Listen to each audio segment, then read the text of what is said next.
Bienvenidos al canal La Voz Te Habla. Te hemos escuchado y ya estamos aquí. Todas tus dudas tienen respuesta. Venimos para ayudarte. En los próximos minutos vas a disfrutar de una experiencia de sabiduría. Solo te pedimos que lo aproveches. Ya sabes, nada es porque sí o no. Grandes mensajes para la humanidad. La resurrección mística, por Ann Davis.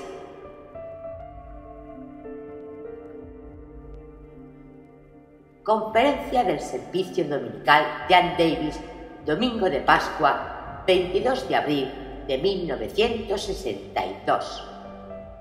Os invitamos a compartir con nosotros la interpretación cabalística de la Pascua, a la que llamamos la resurrección mística. La interpretación cabalística de la Pascua es quizá la evidencia más convincente en el universo de la voluntad primordial hacia el bien. Solo aquellos de nosotros que podemos interpretarla cabalísticamente podemos comprender la historia completa de la vida de Cristo, su nacimiento, su misión, su crucifixión y su resurrección. ¿Por qué? Porque la mayoría de las escrituras las redactaron profetas adiestrados en la sabiduría esotérica de Israel, iniciados, instruidos en cabo. Las escrituras fueron producidas como enseñanzas esotéricas del plan total para la evolución de la humanidad. Los escritores tenían la experiencia espiritual, la habilidad y la capacidad de conocer la palabra y compartir la palabra de Dios con los demás. El Antiguo y el Nuevo Testamento fueron elaborados mediante este sistema de inscripción cabalístico. Por lo tanto, para comprender lo que significan las historias bíblicas en realidad, necesitamos comprender las enseñanzas esotéricas cabalísticas que se ocultan en ellas.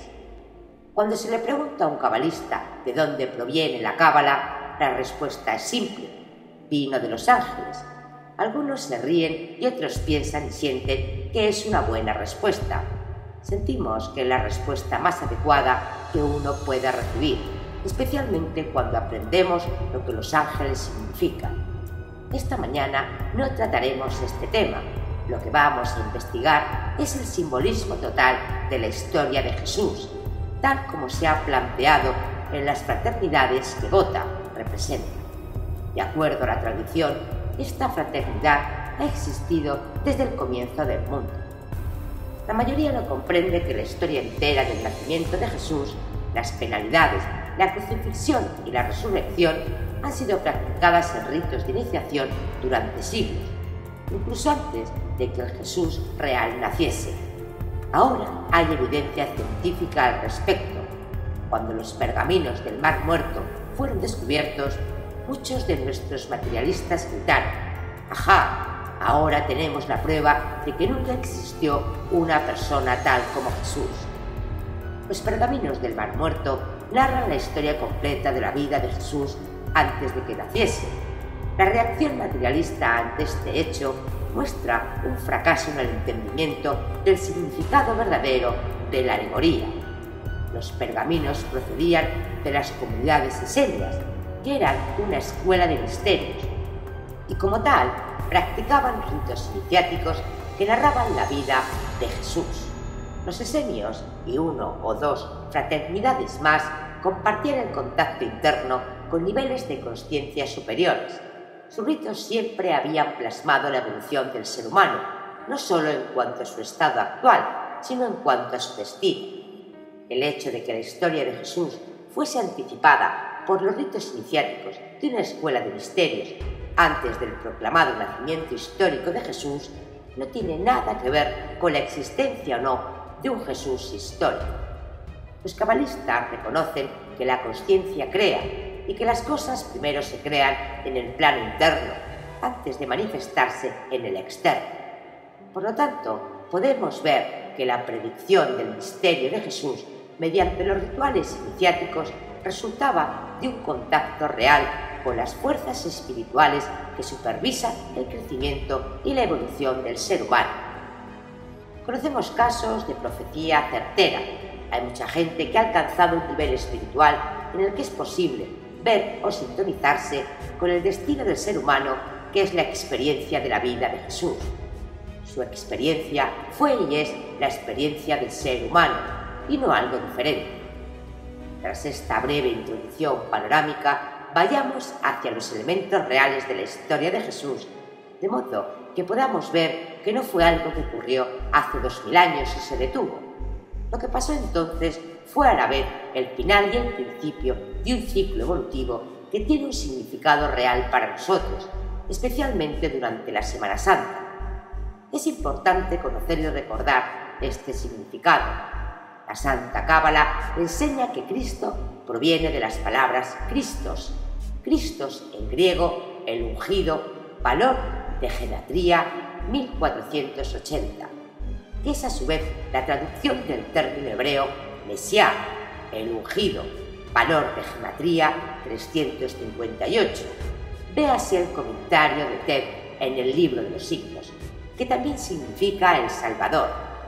En Cábala, el Salvador, lo mismo que la unidad genérica, es conocido como Adán, valor en gematría 45, y también Melech, el rey, valor en gematría 90.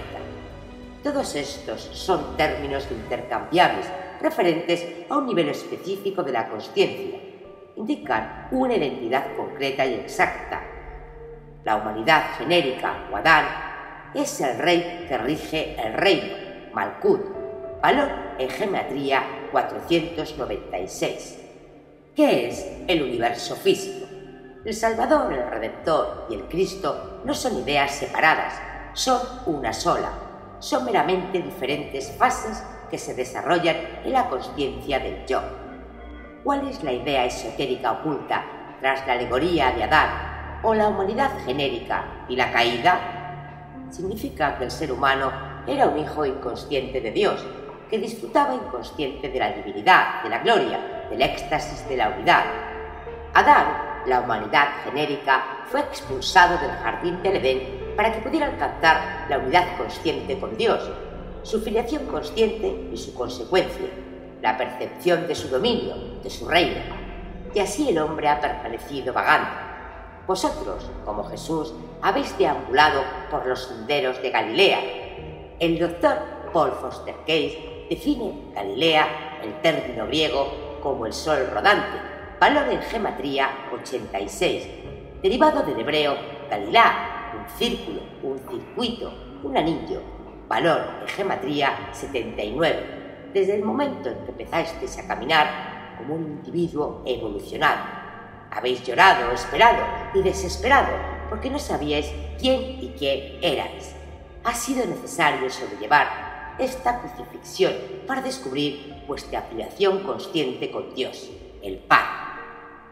Cometemos un terrible error si nos separamos de la historia de Jesús.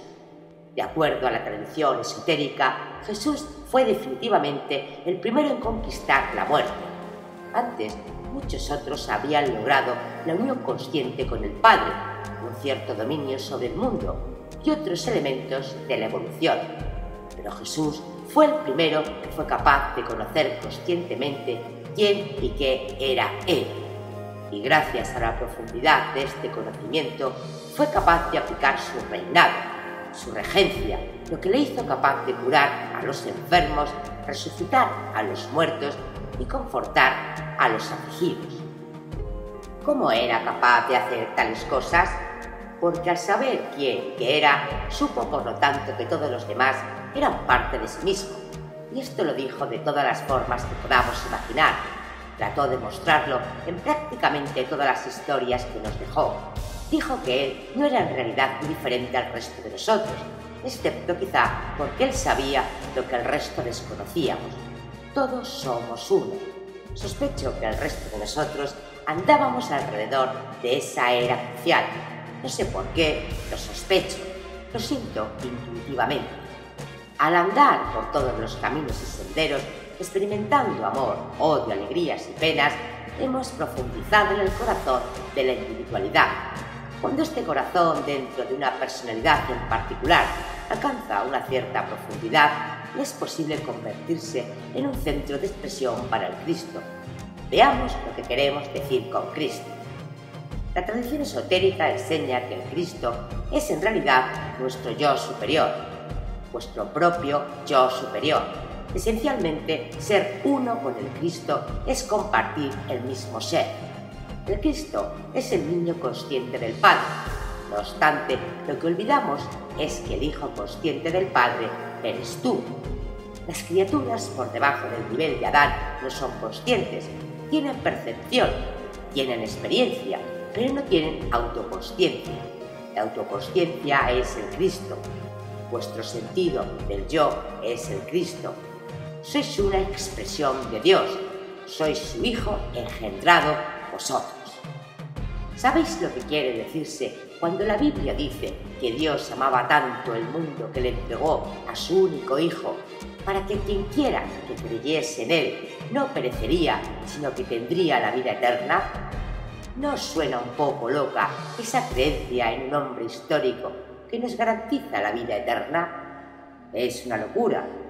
Esto no es lo que se suele decir. La literalidad de la consciencia humana, sin evolucionar, es lo que ha hecho de la historia de Jesús algo diferente a lo que es en realidad. La historia es bastante más graciosa y mucho más gloriosa que lo que enseña la religión exotérica. A medida que empezamos a comprender que somos los hijos únicos de Dios, todos nosotros, nuestra consciencia se abre. Nuestro corazón se abre a la experiencia. El verso dice, quien quiera que creyese, porque es necesario que alcancemos la idea. Sin esta enseñanza no podemos abrir todos nuestros aspectos y en consecuencia no podemos refinarnos suficiente como para tener la experiencia consciente de quién y qué somos. Cristo no fue crucificado solo hace 2000 años, todavía lo es. El hecho de que cada uno es un aspecto de la consciencia de Cristo se puede mostrar de muchos modos.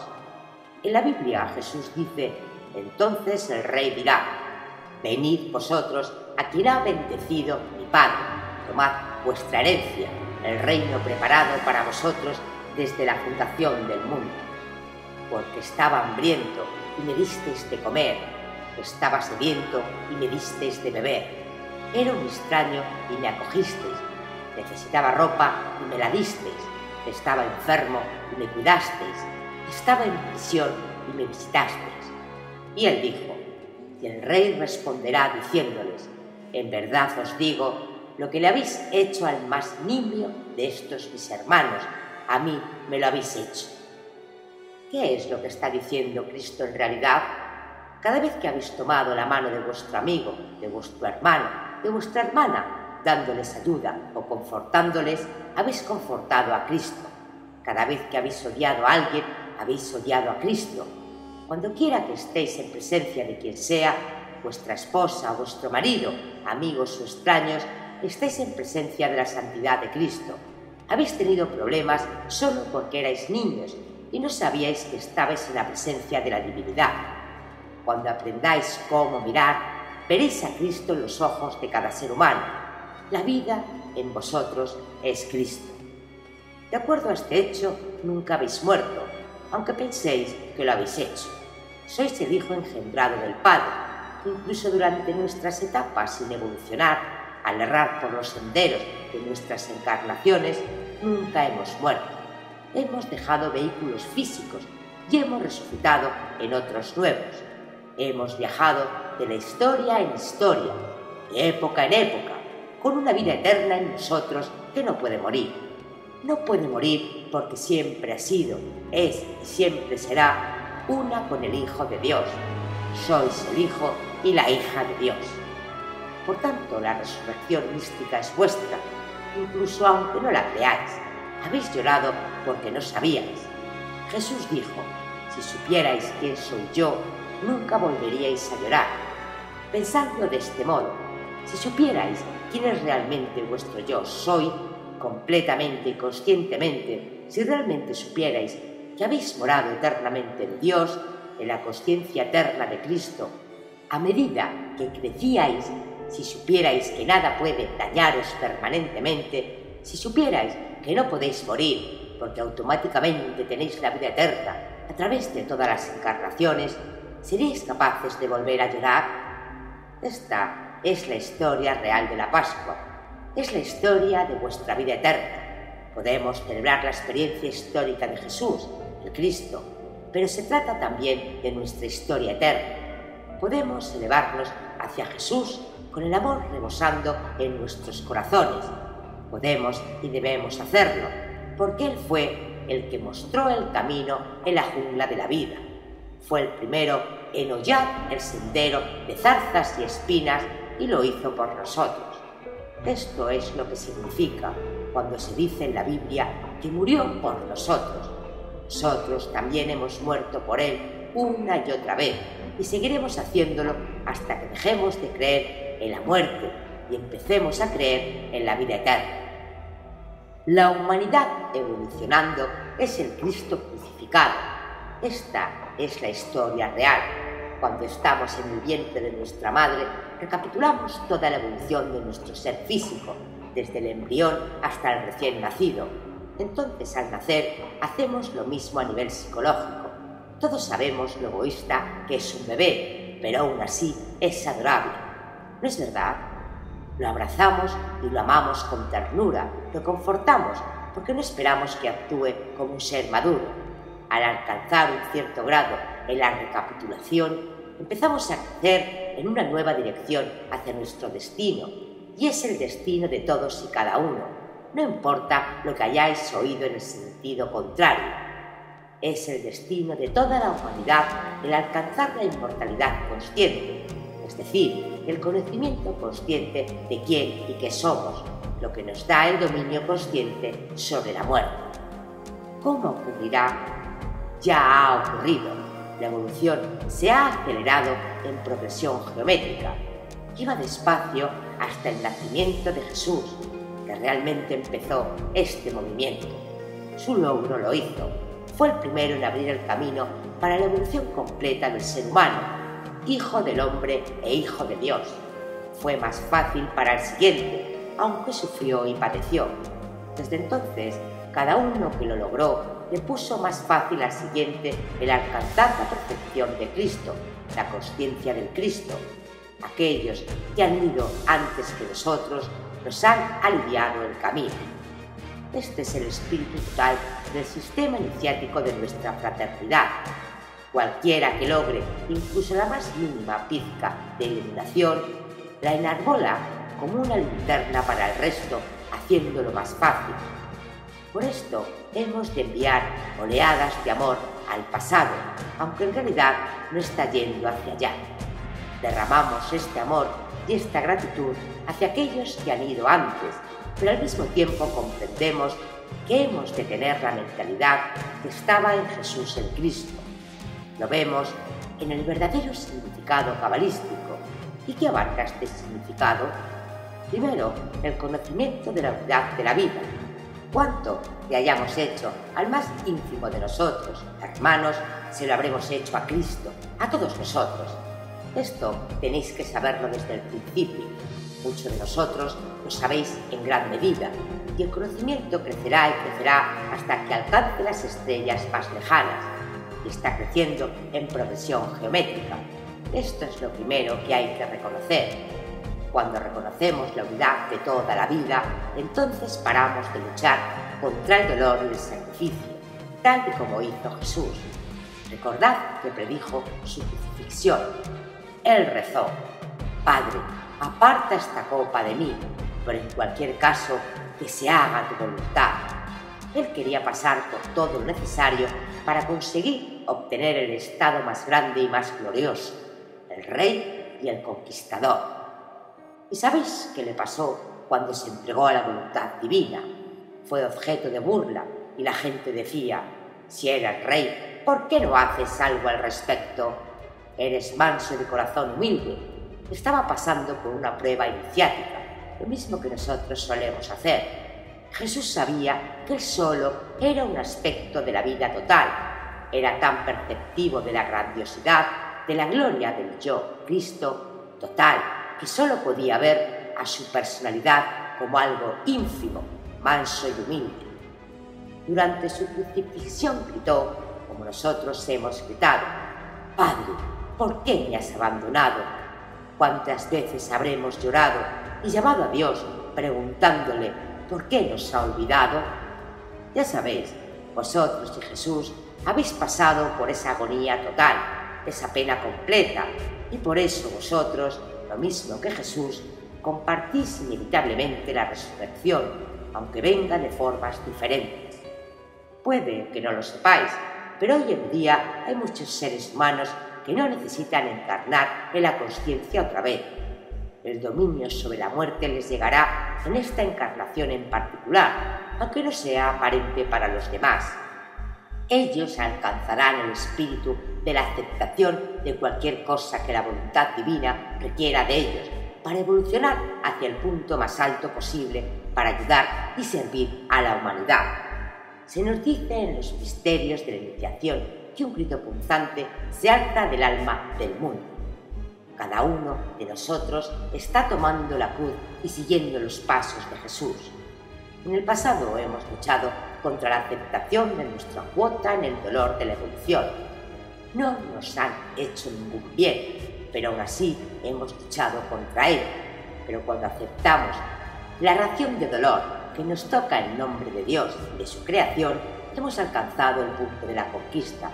Es entonces cuando el que pierde su vida la encuentra. Es el aceptar la cruz del sufrimiento y del autosacrificio. Al hacerlo, nos deshacemos de la necesidad de más sufrimiento. Habremos superado ese requisito para nuestros propios egos personales, porque entonces podemos empezar a asumir la carga y ayudar a compartirla, llevando a nuestros hermanos hacia la luz. Vosotros y yo somos aspectos de esa luz eterna y divina. Por eso cada uno de nosotros es preciado más allá de toda descripción y tan valioso para los demás. Si alguien viene a nosotros llorando, hemos de reconocer que es parte del grito del alma del mundo. Hemos de amarle y confortarle, sabiendo que lo que le hacemos al menor de nosotros se lo hacemos a Cristo. Aspiramos a sostener esta actitud de la unidad de la vida, buscando el Espíritu Divino en cada uno de nosotros, tratando a cada uno de los demás tan sagrado y bello más allá de lo creíble, honrando a cada uno de los demás por el sufrimiento y la crucifixión que todos en la humanidad hemos padecido una y otra vez. Como Jesús, estamos listos para empezar a alcanzar los niveles superiores de la recompensa o la conquista. Pronto podremos empezar a decir: yo soy la resurrección y la vida. El que cree en mí nunca morirá. Esto es literalmente cierto. Quien cree en el yo soy, en el Cristo, en el hecho de que no hay muerte en el Cristo, es el conquistador inevitable de la muerte. ¿Cómo puede morir alguien que conozca al yo Cristo eterno en sí mismo? Alguien así puede dejar conscientemente su vehículo físico, conscientemente, e ir hacia la vida eterna. O puede escoger convertirse en un maestro de sabiduría y permanecer en su cuerpo físico, habiendo conquistado la muerte incluso en el plano material. Decíos lo más a menudo que podáis: yo vivo por siempre. No penséis que vais a morir. Elevad vuestro corazón y vuestra mente hacia el aspecto de Cristo en vosotros. Elevadlo ahora. Decíos: aunque este cuerpo nació, yo nunca nací. Aunque muchos otros cuerpos míos hayan muerto, yo nunca moriré. He resucitado innumerables veces. Con Cristo he conseguido la vida sublime y eterna, porque yo vivo en Él, y Él vive en mí y en vosotros. Mis hermanos y mis hermanas viven en mí, y yo vivo en ellos. Adoremos en el altar de los demás a medida que recordamos que el Cristo, dentro de cada uno de nosotros, no puede morir nunca. A su tiempo alcanzaremos este conocimiento, y ahora nos estamos aproximando a ese momento. Caminad en la seguridad de vuestra vida eterna. Este es el mensaje de la resurrección mística.